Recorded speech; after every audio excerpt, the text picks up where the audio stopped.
चुका है अपने फेसबुक पेज पे और हम इंतज़ार कर रहे हैं, हमारी ऑडियंस हमारे साथ जुड़ना शुरू हो रही है और अब से कुछ देर के बाद हम लोग चर्चा शुरू करेंगे आज उस विषय पर जो पिछले कई दिनों से मीडिया और सोशल मीडिया पर काफ़ी गरमाया हुआ है।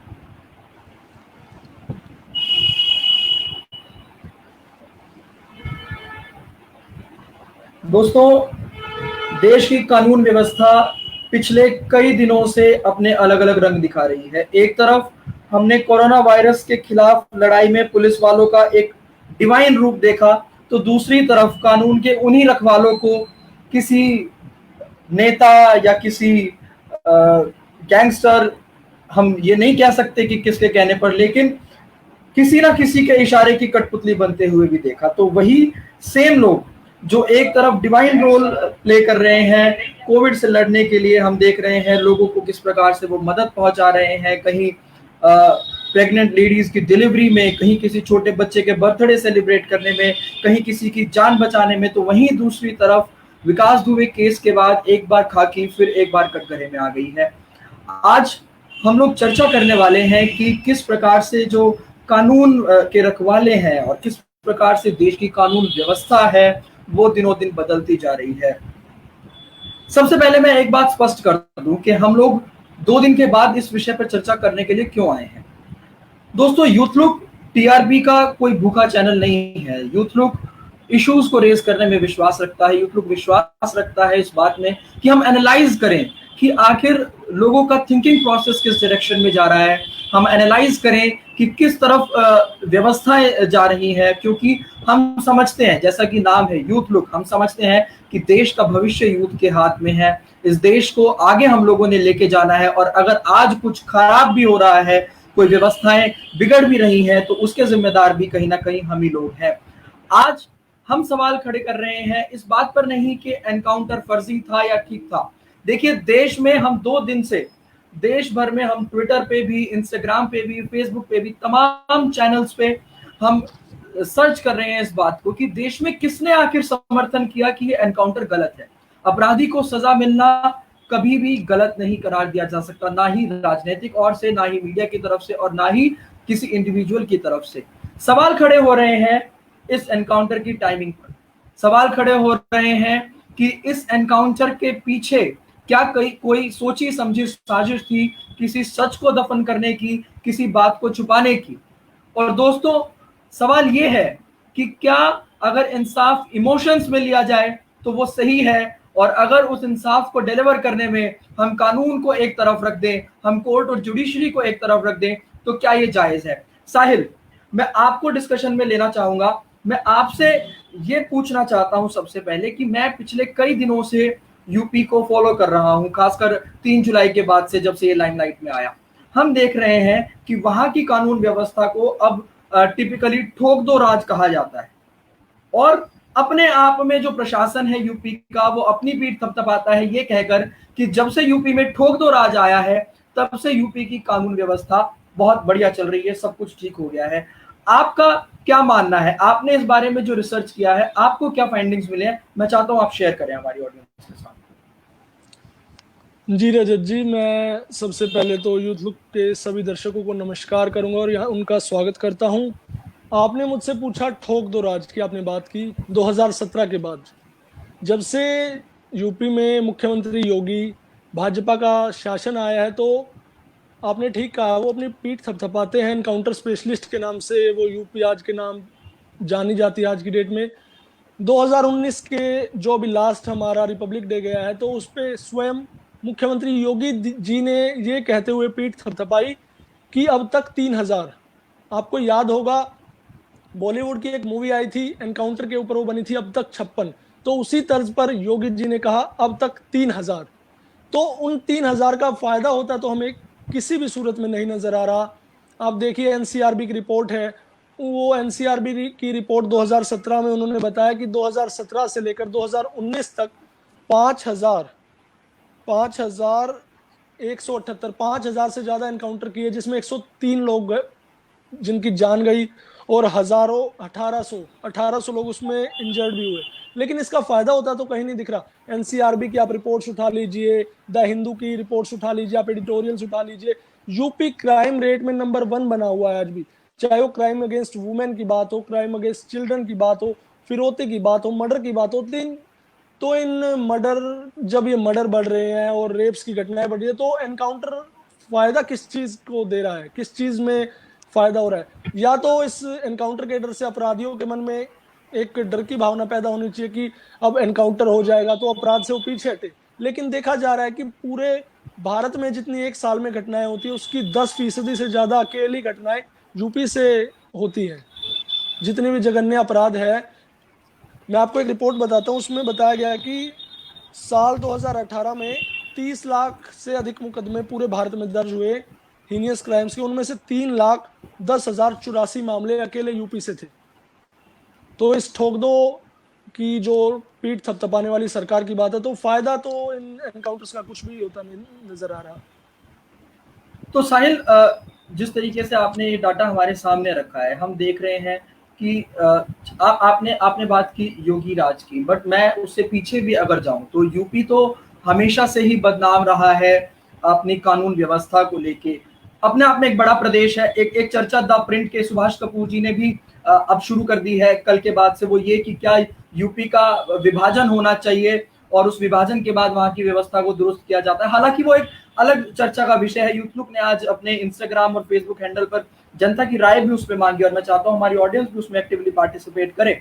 बट मेरा सवाल ये है, मैं ये समझना चाहता हूं कि आप भी काफी दिन से ऑडियंस के जो व्यूज हैं उनको फॉलो कर रहे हैं, तो क्या इसके लिए हम खाकी को जिम्मेदार माने या खादी को जिम्मेदार माने?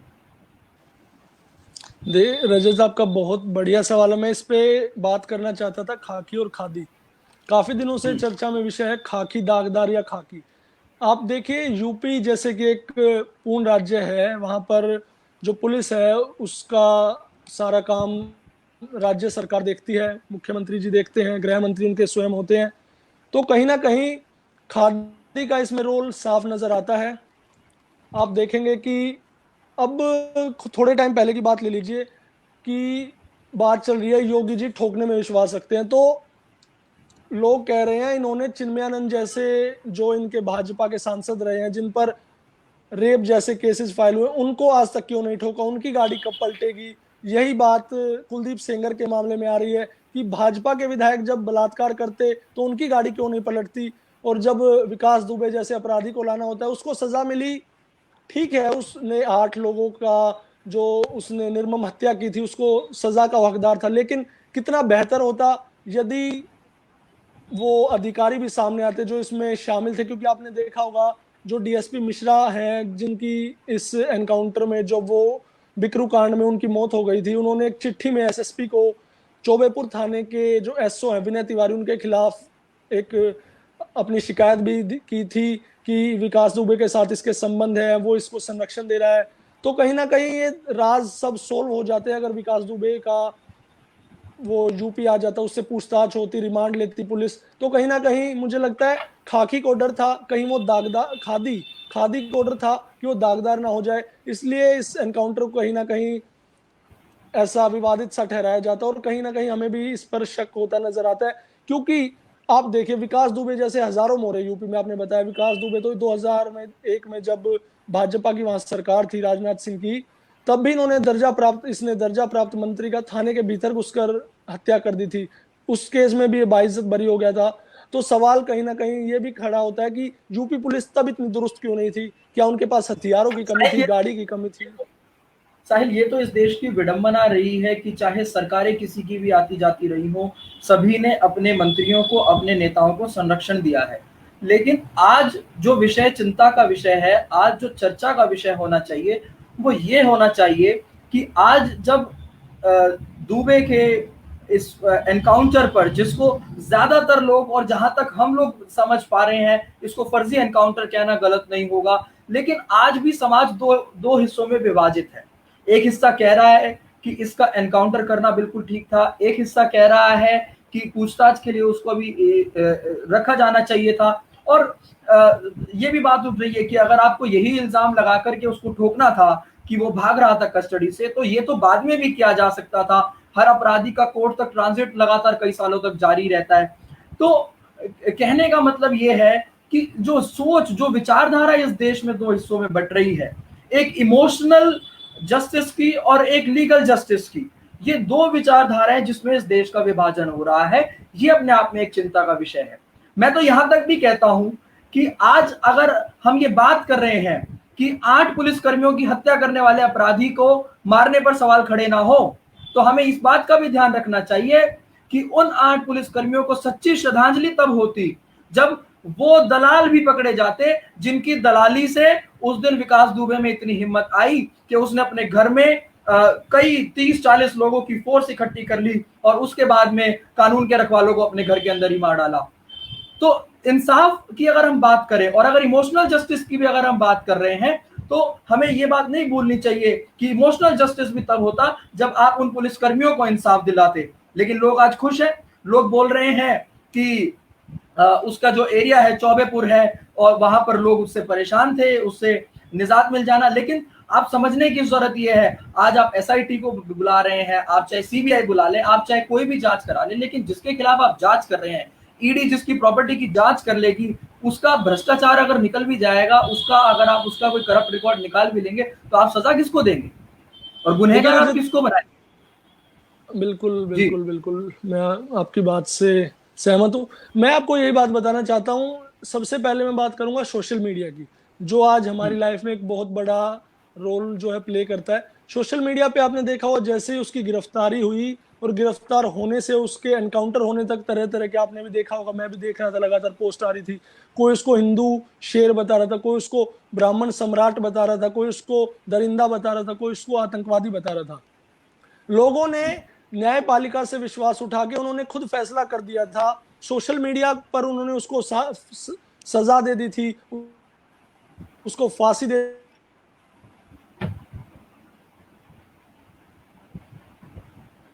था। तो कहीं ना कहीं हमारी इसमें गलती है, हमारे समाज की गलती है। सबसे पहले हमें सोचने की जरूरत है कि विकास दुबे जैसा आपराधिक छवि का आदमी आज तक जीवित कैसे या फिर सलाखों के बाहर कैसे, जिसके ऊपर मर्डर, जिसके ऊपर मैंने देखा अभी 62 मुकदमे चल रहे थे मर्डर के, रंगदारी के। तो ऐसा आदमी जेल में होना चाहिए। जब हम बात करते हैं यूपी की, तो नाम याद आता हमें मुख्तार अंसारी का, नाम याद आता अतीक अहमद का, जो जेल में बैठे बैठे चुनाव जीत जाते हैं। तो कहीं ना कहीं हम वोटर्स को, हम आम जनता को सोचने की जरूरत है। हमें परखना होगा कि हम जिसको वोट दे रहे हैं उसकी छवि कैसी है। हमें देखना होगा कि वो हमारे कानून बना पाएगा या नहीं बना पाएगा। मैं इसी इमोशनल जस्टिस की तो बात कर रहा हूं। आप कब तक जस्टिस को ब्राह्मणवाद की नजर से देखेंगे? आप कब तक जस्टिस को हिंदू मुस्लिम के हिसाब से देखेंगे? आप कब तक जस्टिस को इस हिसाब से देखेंगे कि वो कौन से एरिया से आता है, कौन से राज्य से आता है और वहां पे कौन से राज्य की सरकार है? हरीश अधाना हमारे बीच ऑडियंस में है एंड वो बोलते हैं कि पूछताछ होती तो ज्यादा अच्छा होता, एनकाउंटर तो कभी बाद में भी कर लेते। बिल्कुल हरीश जी, बिल्कुल यही बात मैं अभी कर रहा था। इस केस में एक दूसरा पॉइंट भी है साहिल, मैं अपनी ऑडियंस के साथ शेयर करना चाहूंगा, मैं इस पे आपके भी व्यूज लूंगा। जी। जब विकास दुबे फरार था, हालांकि उसका जो वो टेन्योर था जब वो फरार रहा, वो भी सवालों के घेरे में, लेकिन अब क्योंकि उसका एनकाउंटर हो गया, तो हमारे इमोशनल देश की जनता बड़ी जल्दी भूल जाती है। भूल तो हम इस एनकाउंटर को भी शायद 2-4 दिन के बाद जाएंगे। ये तब तक मुद्दा जिंदा है जब तक ये टीवी पर दिखाया जा रहा है। लेकिन जब तक वो फरार, मैं आपकी बात काट कर एक मुझे किस्सा याद आ रहा है पुराना। आपने बोला 2-4 दिन में भूल जाएंगे। आपको याद होगा 2019 का जो प्रियंका रेड्डी मामला था, रेप केस में, जब 4 आरोपियों को एनकाउंटर किया गया था, वो भी सवालों के घेरे में वो एनकाउंटर भी था। तो क्या उसके बाद मतलब उस एनकाउंटर में जब 4 लोगों को पुलिस ने मार गिराया, तो क्या उसके बाद बलात्कार की घटनाएं नहीं हुई? तो क्या उसके बाद अपराधियों के मन में डर आया? बिल्कुल ठीक बात है। और होते रहते हैं अभी भी। और इसमें भी साहिल फिर राजनीति बीच में आती है। उस समय पे मेनका गांधी जो women and child development minister थी, उन्होंने इस एनकाउंटर को घेरे में खड़ा किया। उन्होंने भी वही बात की जो सवाल आज हम उठा रहे हैं। कुल मिला के सवाल वही है, लेकिन बात यह है कि वो सब बदल जाता है इस हिसाब से कि किस राज्य की घटना है, क्या वहां पे हमारी सरकार है या नहीं। उस समय पे आपको याद होगा मेनका गांधी ने भी यही बात कही थी कि सड़क पर जस्टिस नहीं होना चाहिए था, कोर्ट तक उनको लेके जाना चाहिए था। तो मैं ये बात कर रहा हूं, मैं जो इमोशनल जस्टिस की बात कर रहा हूं, वो बात ये है कि जब वो फरार था उसने 3 राज्य के बॉर्डर क्रॉस किए। किसकी गलती है? चर्चा का विषय होना चाहिए, चर्चा नहीं है, वो एक अलग मैटर है। मैं ये कह रहा हूं उसके घर पर बुलडोजर चला दिया गया। जो आदमी फरार है किसी की शय पर, जो आदमी फरार है किसी की दलाली की वजह से, उस आदमी के घर पे बुलडोजर चलाने से ये देश के लोग इतने खुश हैं, हमारे देश के लोग, कि घर घर तोड़वा दिया। फिर उसके बाद उसके बीवी और उसके बच्चे को अरेस्ट कर लिया तो लोग खुश हैं। लेकिन हम लोगों को ये जानना होगा, हम लोगों को ये समझना पड़ेगा कि किस कानून के तहत उसके बीवी और बच्चे को आप लेके गए थाने में। घुटनों पे बल उसके बेटे को, छोटे बेटे को बिठा करके हाथ ऊपर करके खड़ा किया गया। अमूमन ऐसा कहा जाता है ना साहिल, कि एक बार जो आदमी जेल में चला जाए वो फिर और खूंखार होकर ही बाहर निकलता है। तो कहीं ना कहीं तो आप दूसरा दूबे खड़ा कर रहे हैं उसको इस तरीके के सिस्टम में ले जाके, और आपने उसका घर तोड़ के क्या मिला उन 8 शहीदों को, क्या मिला यूपी की प्रजा को? आपने उसका घर तोड़ दिया। इंसाफ तो तब होता जब आप उसको पकड़ते, उससे पूछताछ करते और उसके बाद वो हिसाब चुकता होता। देखिए रजत, मैं अपने देश की जनता को, मैं इनका सम्मान करता हूं। हमारे देश की जो 125 करोड़ 135 करोड़ की जनसंख्या है, बहुत बड़ी जनसंख्या है, हमें उसका सम्मान करना चाहिए। लेकिन हम इस जनसंख्या की वजह से कहीं ना कहीं पीछे भी हटते जा रहे हैं। बेरोजगारी ले लीजिए, अशिक्षा ले लीजिए। ये अशिक्षा एक बहुत बड़ा कारण है कि अपराध की जगत में, जो अपराध की दुनिया में लोग हैं, बड़ी तादाद में शामिल होते जा रहे हैं। और आपने बताया घर तोड़ने वाली, हमारे देश के लोग इतने खुश हैं उसका घर तोड़ने से, वो तो बीजेपी का मतलब जय जयकार कर रहे हैं। मेरे एक मित्र हैं, उन्होंने तो मुझे यहाँ तक कहा कि यदि ये होता है इंसाफ जो योगी जी ने किया कि उसका घर तोड़वा दे, घर तोड़वाने से कौन सा इंसाफ मिल जाएगा? घर तोड़वाने से क्या 8 पुलिस वाले वापस आ जाएंगे? क्या उनके परिवार को जो 8 पुलिस वाले गए वो वापस मिल जाएंगे? तो उस मेरे मित्र ने कहा कि दिल्ली में जब दंगे हुए, जितने लोग पकड़े गए, केजरीवाल सरकार को, गृह मंत्री जी को उनके घर तोड़वाने चाहिए थे। तो कहीं ना कहीं हमारे देश के जो युवा है वो कहीं ना कहीं भटक चुका है। वो इस चीज में विश्वास रखता है तोड़ फोड़ से हमारे देश में विकास आएगा, बदला पूरा होगा। लेकिन सवाल तो यही है। जी जी, मैं बताना चाहता हूं, हमारे देश की जो कानून व्यवस्था है वो क्षमा में विश्वास रखती है। हमारे देश के जो राष्ट्रपति है महामहिम, उनके पास भी अधिकार होता है कि वो दया याचिका पर चाहें तो फांसी की सजा को भी टाल देते हैं, टाल सकते हैं। और इसी प्रकार हमारा कानून व्यवस्था कहता है कि 100 अपराधी छूट जाए भले ही, लेकिन एक भी निर्दोष को सजा नहीं होनी चाहिए।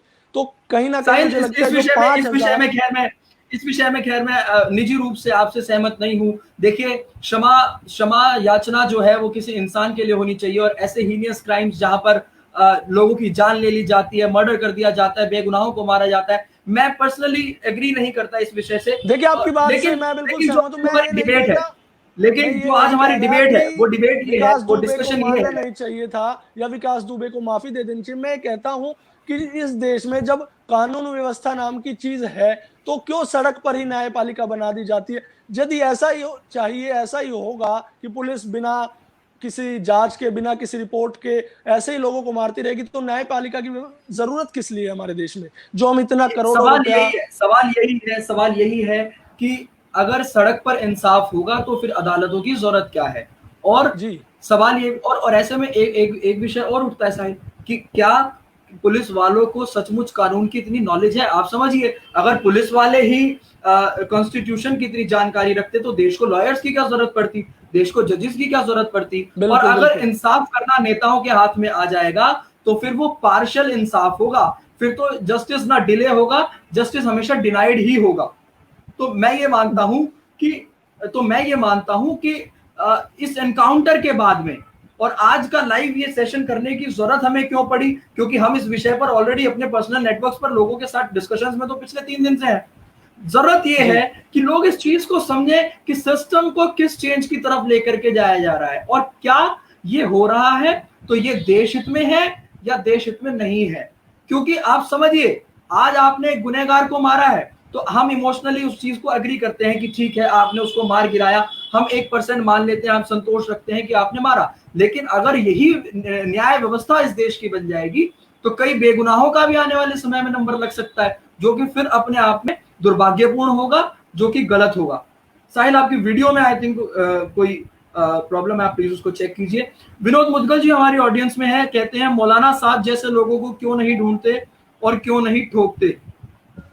सर, हम यही बात कर रहे हैं कि ढूंढना जायज है और ठोकना नाजायज है, ठोकना तब तक नाजायज है जब तक उसकी जांच ना हो जाए।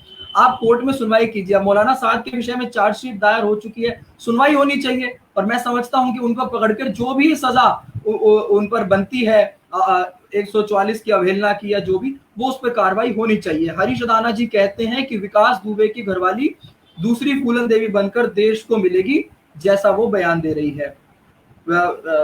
हरीश जी बिल्कुल, हमने भी वो डिस्टर्बिंग सीन टीवी पर देखा जब शमशान घाट में बैठ करके वो चिल्ला रही हैं कि उनके साथ ठीक हुआ, उनके साथ ठीक हुआ, मैं कुछ कहना नहीं चाहती, और वो सब विषय। आज आज चर्चा तो इसी विषय पर है ना, कि हम किस तरफ लेकर के जा रहे हैं। इमोशनल जस्टिस को हम लीगल जस्टिस मान लें तो ये गलत है, और अगर इस गलत दिशा में जाती हुई व्यवस्था को हम किसी भी कंडीशन पर एक्सेप्ट कर लेते हैं तो हम अपने साथ नहीं, हम अपने देश के साथ गद्दारी कर रहे हैं। ये समझने की लोगों को जरूरत है। ये मेरी निजी राय है। हालांकि यूथ लुक पर ये डिस्कशन इसलिए हो रहा है क्योंकि हम सुनना चाहते हैं हमारी ऑडियंस की क्या राय है, लेकिन क्योंकि एक रिप्रेजेंटेटिव के रूप में मैं यहाँ पर हूं तो आपके सवाल पर मेरी पर्सनल राय जो थी वो मैंने आपको बता दी है। साहिल, आंकड़े इस ओर इशारा कर रहे हैं कि लगातार एनकाउंटर्स के बाद व्यवस्था पर कोई परिवर्तन आता हुआ नजर नहीं आ रहा है। ठीक है, मैं आंकड़ों की मेरे पास जी रजत जी, मेरे पास कुछ आंकड़े मैं साझा करना चाहूंगा आपके साथ। 2018 के डाटा के अनुसार यूपी नंबर 1 है क्राइम अगेंस्ट चिल्ड्रन के मामले में। क्राइम अगेंस्ट वुमेन के मामले में यूपी नंबर 1 है। क्राइम अगेंस्ट वुमेन, चिल्ड्रन, हाँ, मर्डर सबसे ज्यादा यूपी में होते हैं, रंगदारी सबसे ज्यादा यूपी में मांगी जाती है, और यहाँ तक कि सबसे ज्यादा नेता जो आपराधिक छवि के हैं, 80 सांसद लोकसभा के हैं हमारे भारत के उत्तर प्रदेश से, उनमें से 43% सांसद जो है आपराधिक छवि के हैं। तो क्या आपको लगता है जो हमारे संसद में लोग बैठे हैं आपराधिक छवि के, जिनका काम है कानून बनाना, तो क्या वो इस प्रकार के कानून बनाएंगे जिनमें वो खुद फंसते नजर आएंगे? आपको क्या लगता है? देखिए, आज तक का जो रिकॉर्ड हम देख रहे हैं और जिस बारे में हमने शुरुआत में भी बात करी, खाकी और खादी की, वो बात अपने आप में इस तरफ इशारा कर रही है कि ये सब कुछ आपस में मिली भगत है। अब मैं फिर एक बार इमोशनल जस्टिस की तरफ जाऊंगा। रजत जी, मिली भगत है तभी तो चौबेपुर का जो एसओ है विनय तिवारी, वो विकास दुबे को बता देता है कि आज पुलिस की आपके यहाँ रेड पड़ने वाली, एनकाउंटर होने वाला है। तभी तो गांव के जो मुख्य रास्ते हैं वहां पर बुलडोजर अड़ा दिए जाते हैं। तभी तो जो बैक में फोर्स है उसको नहीं भेजा जाता है, क्योंकि आप देखें जब भी कोई एनकाउंटर होता है तो पूरे डिपार्टमेंट को इसके बारे में पता होता है, पूरे जिले की पुलिस को पता होता है, पीछे एक फोर्स आपके लिए बैक में तैनात रहती है यदि आपको जरूरत हो। तो आपने देखा उस मामले में ना तो कोई पीछे से पुलिस की तरफ से मदद आई, जो डीएसपी लेवल के रैंक के आदमी उनको किस निर्मम तरीके से मारा गया। तो ये सब सोची समझी साजिश है, जैसा कि लोगों का कहना और जैसा नजर भी आ रहा है। आप देखिए, पूरा रोड ब्लॉक कर दिया गया, इतने हथियार वहां पर कहां से है? उन्होंने पुलिस वालों को ढूंढ ढूंढ कर मारा है, जबकि काम पुलिस वालों का है चोरों को पकड़ने का और मारने का। यहाँ तो सब उल्टा हो गया है। बिल्कुल साहिल, मैं आपकी बात से सहमत हूँ, और यही तो बात हम कर रहे हैं कि आप जस्टिस तब मानते जब आप इंसाफ दिलाते उन 8 पुलिस कर्मियों को। आज आप कंपनसेशन दे सकते हैं, लेकिन आप उन आदमियों को वापस नहीं ला सकते, और वो कंपनसेशन भी आप मॉनिटरी अब दे सकते हैं, लेकिन वो जो एक सेटिस्फैक्शन होता है कि हमें पता लगा कि कौन कौन दलाल थे इसके पीछे। मैं दलाल वर्ड यूज करूंगा क्योंकि देखिए, अगर हम करप्शन के केस में दलाली वर्ड को यूज करने में नहीं हिचकते तो इस केस में भी ये दलाली है। मुखबरी जो है वो दलाली है, किसी की जान की दलाली आपने की, ठीक है। और जो पॉलिटिक्स की आपने बात की, इसके पीछे जो पॉलिटिकल नेक्सस है, अब लोग, फिर वही मैं जो इमोशनल जस्टिस की बात कर रहा हूं, लोग अपने पॉलिटिकल एफिलिएशंस को देखते हुए ये कह रहे हैं कि बीजेपी के नेता नहीं फंसने थे, ये तो बहुत पुराना आतंकी था, ये है वो है। मैं कहता हूं कि हम भी नहीं कह रहे कि बीजेपी के लोग फंसते, समाजवादी के फंसते या बहनजी की पार्टी के लोग फंसते। ये एक अलग मैटर है, और मैं तो कहता हूं कि जितने भी लोग इसके पीछे थे, जितना भी लंबा ये नेटवर्क चलता आ रहा है, उन सभी लोगों को पकड़ा जाना चाहिए था, उन सभी लोगों से पूछताछ होनी चाहिए थी, और पता लगता, और जितने लोगों के मुंह पर काली किस्में पुतनी थी वो पोती जानी चाहिए थी। इस पे किसी के भी साथ अगर आपने नरमी दिखाई है तो ये तो कहीं ना कहीं पॉलिटिकली भी इन सभी पॉलिटिकल पार्टीज का, जिन्होंने मिलकर के ऐसे कुख्यात आतंकियों को पाल रखा है, उनको बचाने का एक मिला जुला नेटवर्क को एक्सपोज करता है कि अगर आप आज डिबेट ये नहीं कर रहे कि इंसाफ हुआ या नहीं, और आप डिबेट ये कर रहे हैं कि उस पार्टी के लोग फंसते, उस पार्टी के लोग फंसते, वो तो पार्टी के लोग रजत सब जी आपस में मिल गए, आप और हम सोशल मीडिया पर अब लड़ाई कर रहे हैं। लड़ाई कर रहे हैं जी। रजत जी बात तो ये है ना, वो नेटवर्क डिस्क्लोज हो जाता, वो नेटवर्क टूट जाता, इसलिए तो एनकाउंटर के ऊपर विवाद किया जाता है, इसको डिस्प्यूटेड इसीलिए तो दिखाया जा रहा है कि वो नाम सामने आ जाते हैं, वो जो भेदी हैं हमारे सिस्टम के, जो धीरे धीरे धीरे दीमक की तरह हमारे सिस्टम को खोखला करते जा रहे हैं। ठीक है, विकास दुबे मर गया, अब जब अपना काम कराने के लिए उन्हें, जब अपनी जैसे अभी आपराधिक काम चल रहे थे यूपी में, एमपी में, आप कहीं की भी बात कर लीजिए, तो सिस्टम में तो वो लोग यूं जो के तो बने हुए हैं, वो ऐसे विकास दुबे 100 खड़े कर देंगे, तो फायदा क्या है इस एनकाउंटर का? हमें बिल्कुल साहिल, अपराधी को खत्म नहीं करना, हमें अपराध को खत्म करना है। बिल्कुल साहिल, और मुझे याद आता है, मैं जब इस केस को फॉलो कर रहा था तो मेरा ध्यान इस और गया कि जब मुंबई पर हमला हुआ था, अब देखिए लोग इस चीज को भी गलत ले सकते हैं कि मैं एक पाकिस्तानी आतंकी को कंपेयर कर रहा हूं, लेकिन आतंकवाद का कोई धर्म नहीं होता, आतंकवाद का कोई क्षेत्र नहीं होता। कसाब को जिंदा पकड़ने के लिए मुंबई के हमारे एक पुलिसमैन ने शहादत दी थी, इस बात को हर कोई जानता है, ठीक है। उसको जिंदा पकड़ने के लिए केवल उसने अपने सीने में उसकी गोलियां खाई, लेकिन उसको जिंदा हैंड ओवर किया उसको, हाँ, और उसको जिंदा हैंड ओवर किया, क्यों? ताकि पूछताछ हो, पता लगे कि देश के अंदर से और देश के बाहर से कौन देश के साथ गद्दारी कर रहा है। आप उस सिमिलर को, आप उस केस को यहाँ पे कंपेयर करें, आपने हाथ आए आतंकवादी को, हाथ आए गैंगस्टर को इतनी आराम से जाने दिया, आपने उसको मौत के घाट उतार दिया, लेकिन उन राजों को दफन रहने दिया जिनका एक्सपोज होना बहुत जरूरी था, पास्ट के लिए भी और फ्यूचर के लिए भी। और साहिल, एक चीज और है कि ये सिर्फ जो 8 पुलिसकर्मी अब शहीद हुए हैं उनका विषय नहीं है, इससे पहले बहुत लोग ऐसे हैं। इवन हमने जो मीडिया रिपोर्ट्स देखी है, हमें जानने को मिल रहा है कि चौबेपुर थाने पर इसका इतना दबदबा था कि लोग जो है वो एफआईआर तक दर्ज नहीं कराने जाते थे, इसके डर से कि कभी इसका किसी अपराध में नाम हो, अगर कोई हिम्मत करके चले भी जाता था तो उसका भी इंसाफ जो है वो थाने से रपट हटवा करके बाहर विकास दुबे ही कर देता था, सड़क पर इंसाफ कर देता था। तो कहने का मतलब यह है कि बहुत बड़ा नेक्सस था, बहुत बड़ा एक तंत्र था पीछे जो एक्सपोज होने से बच गया।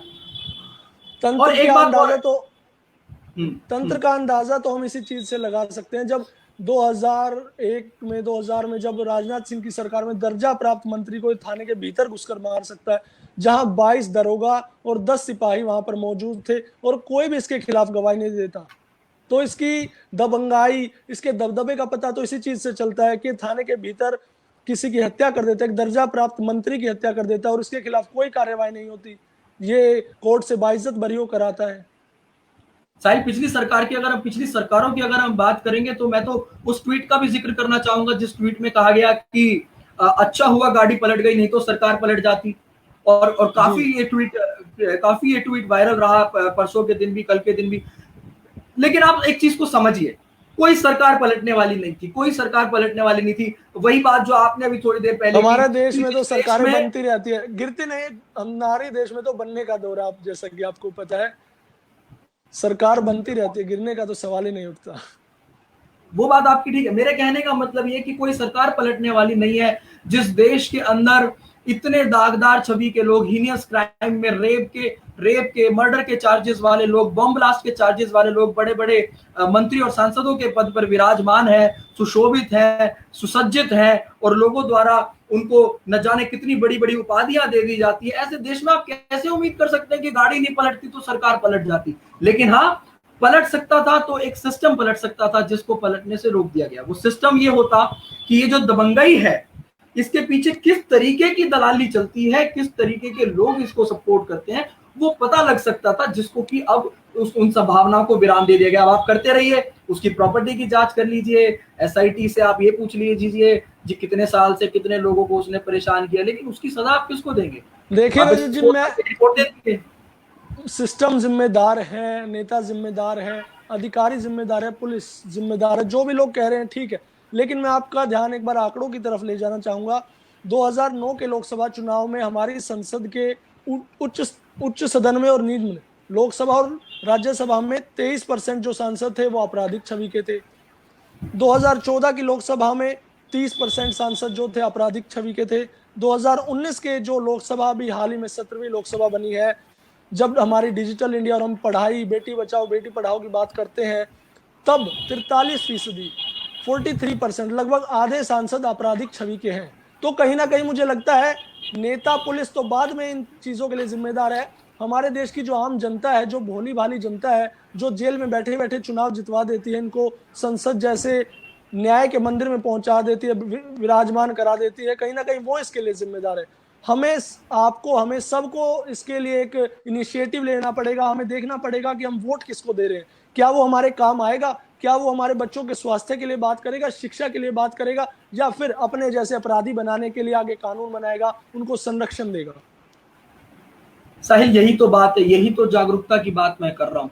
विकास दुबे का केस हो या हैदराबाद का केस था या कोई भी केस है, कितना भी बड़ा आप केस ले लीजिए, ये 2 दिन चर्चा में रहेगा, ये 4 दिन चर्चा में रहेगा, ये 1 हफ्ते चर्चा में रहेगा। जब तक देश का मीडिया चाहेगा ये तब तक चर्चा में रहेगा और फिर ये खत्म हो जाएगा। लेकिन आप किस सिस्टम को जन्म दे रहे हैं, आप किस सिस्टम को बढ़ावा दे रहे हैं, ये देखे जाने की जरूरत है। और जो चिंता का विषय है वो वही के जो मैंने शुरुआत में बात करी कि आप पॉलिटिकल एफिलिएशंस को लेकर के, आप विचारधारा को लेकर के आप डिबेट कर सकते हैं, आप डिबेट से एक अच्छे कंसेंसस को डिराइव कर सकते हैं। लेकिन अगर आप इतने रिजिड हो जाएं कि आप इमोशनल जस्टिस में विश्वास करने लगे, आप जस्टिस ऑन रोड्स पे विश्वास करने लगे, तो संविधान एक पुस्तक मात्र से ज्यादा कुछ रह नहीं जाएगा।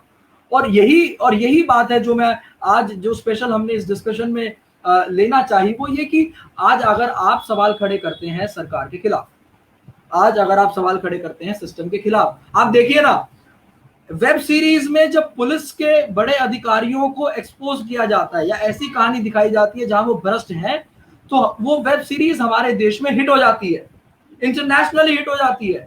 ऐसी मूवीज हिट हो जाती हैं जहां पर फौज के और पुलिस और फोर्स के लोगों को एक्सपोज किया जाता है, वो हिट हो जाती है। लेकिन अगर आप रियल लाइफ में उस पर एक छोटा सा सवाल भी खड़ा कर देते हैं तो लोग आपको देशद्रोही कहने लगते हैं, लोग आपको राष्ट्रद्रोही कहने लगते हैं। और ऐसा सिस्टम अब धीरे धीरे डेवलप हो रहा है। यूथ लुक की जो डिमांड है, यूथ लुक की जो आज की चर्चा का विषय है, जो हमारा चिंतन है, वो यही है कि हम ऐसी व्यवस्था ना बनाए। अब आप एक बात को समझिए, जो आदमी सोच विचार करके आज सिस्टम की शुद्धि की बात कर रहा है, लोग उसको देशद्रोही कह रहे हैं। जो आज बात कर रहा है, गवर्नमेंट से सवाल उठाने की बात कर रहा है, लोग उसको देशद्रोही कह रहे हैं। तो एक पॉइंट ऑफ टाइम ऐसा आएगा कि लोग देशद्रोही को सम्मान समझने लगेंगे और देशभक्ति को अपमान समझने लगेंगे। आप समझिए। और अगर ऐसा माहौल देश में बनता है तो आप इस देश को फिर डेवलपमेंट की तरफ नहीं लेके जा रहे, आप बर्बादी की तरफ लेके जा रहे हैं। और दुख का विषय ये है कि इस तरीके के नेटवर्क में सबसे ज्यादा इस देश का यूथ लिप्त है और यूथ इस देश का फ्यूचर है। युवा भारत करते हुए लोग सरकारों में तो आ जाते हैं, लेकिन वही युवा अगर इस युवा भारत को नष्ट कर देगा तो फिर कैसे सरवाइव कर पाएगा इंडिया। देखिए रजत जी, बिल्कुल आपकी बात ठीक है। युवा जो हमारी युवा भारत कहा जाता है हमको, और युवा हमारी एक शक्ति है। लेकिन मैं फिर से वहीं पे आऊंगा, ग्रास रूट की बात करूंगा। हमें अधिकारियों को जिम्मेदार तब ठहराना चाहिए जब हम खुद इसके लिए, हम खुद भी जिम्मेदार है। मैं यूथ लुक पे जो हमारे दर्शक जुड़े हुए हैं उनके माध्यम से, यूथ लुक के माध्यम से उनको एक यही निवेदन करना चाहूंगा अंत में कि हमें खुद जागरूक होने की जरूरत है। हम दूसरे पर उंगली उठाए उससे पहले जो 3 उंगलियां वो हमारी तरफ है। हम वोट डालते टाइम हमें देखना चाहिए हम किसको अपना प्रतिनिधि चुन रहे हैं। हमें देखना चाहिए कि हम किस समाज के निर्माण के लिए वोट कर रहे हैं, क्या वो विकास की बात करेगा। आप ये बात जान लीजिए, जहां धर्म के नाम पर राजनीति हो जाती है, जहां धर्म को राजनीति में लाना मतलब बीच में शुरू हो जाता है, वो देश विकास की तरफ नहीं पतन की तरफ जाता है। तो अब हमारे देश के लोगों को ये सोचना होगा, अधिकारियों को छोड़िए, हमारे देश की जो 125 करोड़ 130 करोड़ जनता, उसको ये सोचना होगा कि हमें विकास वाला भारत चाहिए या हमें पतन वाला भारत चाहिए, हमें डेवलपमेंट चाहिए, हमें पढ़ाई चाहिए। इस मामले में हमाम में सब नंगे हैं साहिल, अपनी कुर्सी बचा लेते हैं लोग, लोगों को आपस में भिड़वा करके। आप समझिए, लेकिन उनको कुर्सी तक, रजत जी उनको कुर्सी तक पहुंचाने वाले भी तो हम हैं। तो हम साहिल, आप साइकोलॉजिकली देख लीजिए, आप साइकोलॉजिकली देख लीजिए, सबसे आसान तरीका है किसी के दिल में जगह बनाने का कि किसी दूसरे से उसको भिड़ा दिया जाए और खुद उसका सगा बना लिया जाए। और इसी आइडियोलॉजी पे सरकारें पहले भी बनती रही हैं, आज भी बन रही है। और अगर देश इतनी जागरूकताओं के बावजूद भी, इतने सोर्सेज होने के बावजूद भी नहीं जग रहा है, तो गलती कहीं ना कहीं हमारी है। बात करेंगे, वही मैं कह रहा हूँ रजत जी, हमें खुद अपने अंदर बदलाव लाने होंगे, नहीं तो हमारी ऐसी चर्चाएं करने का कोई फायदा नहीं होगा। बिल्कुल। और बात करें अगर विकास दुबे केस की, तो मुझे तो इस केस के अंदर बिल्कुल स्पष्टता नजर आ रही है। इतने सालों के बाद वो मीडिया जो इतने दिन से एजेंडाओं की झंडी उठाए हुए घूम रहा था, इतने सालों के बाद उस मीडिया ने किसी केस पर सरकार को कटघरे में लाकर खड़ा किया है। हालांकि कटघरे में अब सरकार है, कटघरे में अब पुलिस है, लेकिन कटघरे में वो नहीं है जिसको होना चाहिए था। तो जी चिंतन जरूरी है। हम कोई भी, मैं भी नहीं, कोई और भी नहीं, और हम इतने दिन से सोशल मीडिया भी ब्राउज कर रहे हैं, कोई नहीं समर्थन करता विकास दुबे के को कि नहीं मारा जाना चाहिए था। विकास दुबे को सजा होनी चाहिए थी। मैं कहता हूं इससे भी बुरी हो सकती थी, होनी चाहिए थी, लेकिन पहले कम से कम उसका मुंह खुलवाकर ये जाना जाता कि इस अपराध के पीछे, इस अपराधी के पीछे कौन कौन लोग हैं। वो किसी भी राजनीतिक दल के हो सकते थे, वो किसी भी बाहुबल के हो सकते थे, लेकिन जस्टिस सड़कों पर नहीं, जस्टिस कोर्ट में होना चाहिए। और अगर आप बात करते हैं, एक पॉइंट आता है कि भैया एक कोर्ट में अगर कोई केस चला जाता है, सालों तक खींचता रहता है, सालों तक खींचता रहता है, आप समझिए, तो मतलब जब कोर्ट में चप्पल घिसने की बारी आएगी तो आप और हम जैसे साधारण लोगों की आएगी, समझ रहे हैं। लेकिन जी अगर ऐसा कोई विषय है कि अगर हमें लगता है कि कोर्ट में जस्टिस डिले होता है, कोर्ट में जस्टिस डिनाय होता है, तो हमको लीगल रिफॉर्म्स की बात करनी चाहिए। वो डिबेट एक अलग मैटर है, हम लीगल रिफॉर्म्स की बात करें। लेकिन अगर हम इमोशनल जस्टिस की तरफ बढ़ चलेंगे तो कानून एक पुस्तक मात्र से ज्यादा कुछ नहीं बचेगा, एक ऐसी किताब जिसको कोई खोलकर नहीं पढ़ेगा, और आने वाले समय में कई बेगुनाह इस इमोशनल जस्टिस की वजह से गुनहगार बन जाएंगे। यूथ लुक आप सबसे अपील करता है कि आप सभी जागरूक रहें, आप सभी इन सिस्टम्स को समझें। जब हम इस सिस्टम को समझने लगेंगे, जब युवा इस सिस्टम को लेकर जागरूक होगा, तब ये देश अपने आप जागरूक हो जाएगा। यूथ लुक हर दिन आपसे इंस्टाग्राम पर, फेसबुक पर किसी विषयों पर सवाल पूछता है। मैं अपनी ऑडियंस से अपील करता हूं कि आप हर दिन हमारे उन सवालों पर अपनी राय हमें दें। आपकी राय हमें ये जानने में मदद करती है कि हमारी ऑडियंस, हमारे देश के लोग आज किसी विषय के बारे में किस प्रकार से सोचते हैं। यूथ लुक को फॉलो कीजिए सभी न्यूज अपडेट के लिए। हर दिन इंस्टाग्राम, फेसबुक और यूट्यूब पर यूथ लुक आपके साथ जुड़ा रहता है। यूथ लुक आपको अपडेट करता रहता है, और कई मायनों में हम लोग अपनी ऑडियंस को जागरूक करने का काम कर रहे हैं। आप सभी का हमसे जुड़ने के लिए बहुत बहुत धन्यवाद। धन्यवाद साहिल, और धन्यवाद तमाम ऑडियंस को। नमस्कार। धन्यवाद।